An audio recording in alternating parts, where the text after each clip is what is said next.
Halo sahabat dunia, mari kita sapa dunia ini dengan Hi World. Dunia ini penuh dengan fakta-fakta, sejarah, misteri, dan budaya yang menarik untuk kita telusuri loh. Nah, di sini kita akan bahas bareng-bareng mengenai hal itu. Mari kita telusuri dunia, let's start it.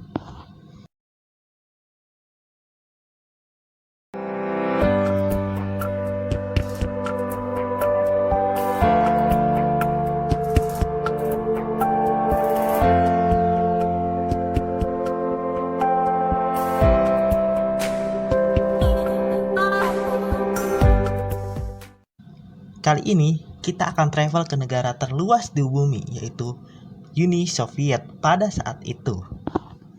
Sebagai kompetitor dari Amerika Serikat, Uni Soviet atau Rusia sekarang seringkali nih bersaing dalam hal apapun, baik itu ideologi, militer, pemerintahan, dan yang paling terkenal ialah Space Race, yaitu perlombaan keluar angkasa antara Amerika Serikat dan Uni Soviet pada masa Perang Dingin.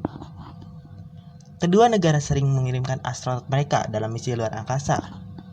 Nah, saat masa Space Race ini, ada satu peristiwa menarik yang terjadi di luar angkasa saat itu, sekaligus mengejutkan warga Rusia saat itu. Sebelum runtuhnya Uni Soviet pada bulan Desember 1991, Soviet mengirimkan para kosmonot-kosmonotnya, yaitu awak kapal Mir-9 yang beranggotakan Sergei Krikalev, Anatoly Artserbasky, dan Helen Sharman. Mereka berangkat keluar angkasa dengan roket Soyuz TM-12 pada 18 Mei 1991. Misi dari awak Mir-9 saat itu adalah untuk menggantikan awak Mir-8 yang bertugas di stasiun Mir Soviet. Dari keberangkatan mereka itulah awal dari kisah seorang kosmonot yang terdampar di luar angkasa terjadi. Setelah 8 hari mengorbit bumi, salah satu dari mereka, yaitu Sharman, pulang kembali ke bumi bersama awak Mir-8 yang lain pada 26 Mei 1991. Sementara Krikalev dan Artserbasky ditunjuk untuk menjalankan misi 5 bulan lagi di stasiun Mir. Tanpa disadari, saat menjalankan tugas di luar angkasa, kondisi rumah mereka, Uni Soviet ternyata sedang mengalami konflik kudeta di mana negara-negara yang masuk ke dalam wilayah Uni Soviet mendesak kemerdekaan. Runtuhnya Uni Soviet pada 25 Desember 1991 akhirnya membuat Krikalev semakin risau, galau, dan meriang. Tak ada lagi uang dan bahkan tak ada lagi negara yang bisa menjamin kepulangannya dari misi ini yang ia jalankan. Tentunya hal ini berdampak pada soal program luar angkasa milik Soviet dan para kosmonot-kosmonotnya juga. Apalagi tempat peluncuran pesawat Mir yang dulu berada di Kazakhstan, yang kita semua tahu juga itu ikut lepas dari Uni Soviet. Kemudian, pada 4 Oktober 1991, awak Mir-10 dijadwalkan untuk menggantikan tugas awak Mir-9. Mereka adalah Alexander Volkov, Franz Vosbuch, dan Tokhtar Aubakirov. Lalu, bagaimana dengan Krikalev? Apakah bisa pulang? Ternyata tidak, karena ketiga awak Mir-10 bukanlah seorang insinyur mesin yang berpengalaman seperti Krikalev.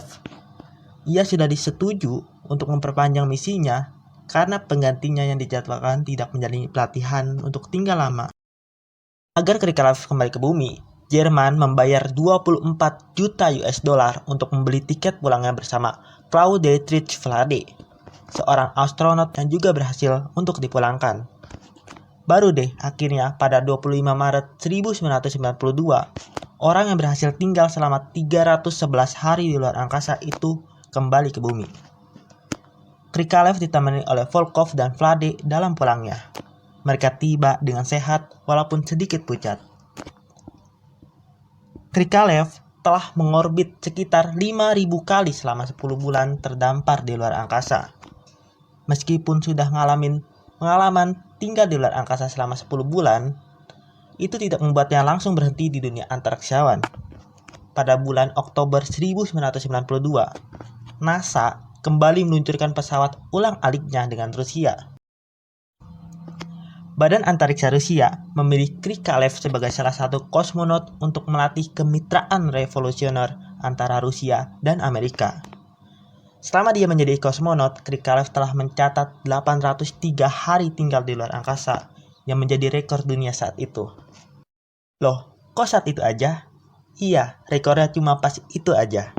Karena rekor dunia tinggal di luar angkasa terlama sudah dipecahkan pada 2018 oleh kosmonot Gennady Padalka yang sama dari Rusia dengan rekor 879 hari.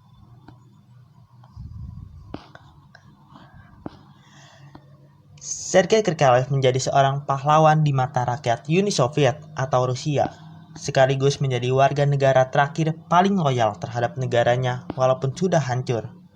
Tak heran orang-orang menjulukinya sebagai warga Soviet terakhir.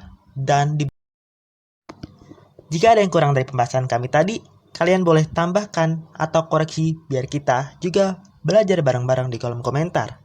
Terima kasih telah menonton and see you in the next video.